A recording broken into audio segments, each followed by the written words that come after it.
as it's been said, I come from Poland, so I share with probably the majority of the public and some of the panelists a point of departure of the long story of my recent history of my country, which from the point of view of the freedom of expression, which is our issue today, means that 20 years ago in Poland, we broke with dictatorship. From that point of view of freedom of expression, it means that we broke with a system within which the gossip and the joke played the role of the means of expression of the public opinion. And probably most of you, or some of you, know that whether it comes as a frost from the Soviet East or it comes from a tropical tyranny in Cuba, the pattern has been always the same. You may know some of the brilliant anecdotes that tell, for instance, after the Prague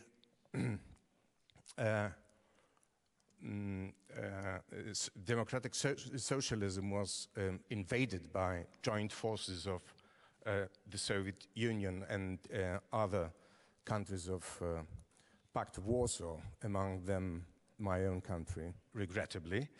There was this man crossing St. Václav Square in Prague, seeing that another man was generously vomiting into a fountain there. So he comes up to him and says, "I'm sorry, mister, I don't know you, but I have to tell that I fully agree with you." And on the other extreme of this totalitarian nightmare, when I was in Cuba, the first thing I learned was a joke about the other man who was just writing on the wall, "Down with F" for Fidel. And as the heavy hand of a policeman on his shoulder falls, and then he turns back and says, "Yes, incidentally, how do you spell it? Flinton or Clinton?" So for 20 years, we have departed a long way away from that. Some of people in the world still suffer it, as in Cuba, for instance.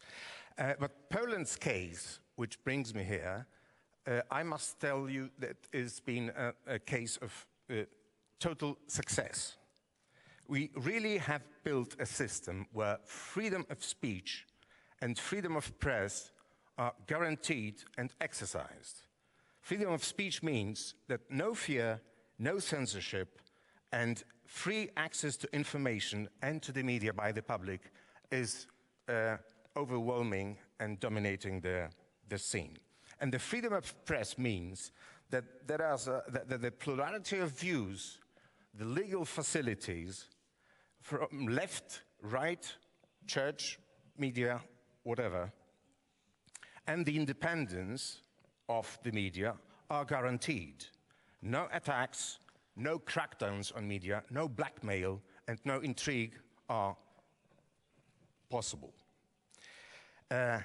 Not only that, I think that in Poland, over the 20 past years, we've achieved two major achievements. First, that the media, public or private, have no political affiliation and obedience. They have no organic links to political parties or to the regime. Second, there are no instruments in the hands of economic lobbies, oligarchs, or tycoons, which I think may sound familiar to some of you here. How has this come about? Shortly speaking, with the fall of communism, the monopoly of state party collapsed and fell to pieces. the party and the regime lost totally control of the public media, which beforehand had been totally in hands of the party. The pieces were taken up by different owners. The public ones were diversified, and new ones, private ones, emerged. It goes, again, for TV, radio, press, and internet. In all these sectors of public expression, the monopoly collapsed and was not replaced by any other monopoly or oligarchic system of ownership or rule. The central press emerged as new one.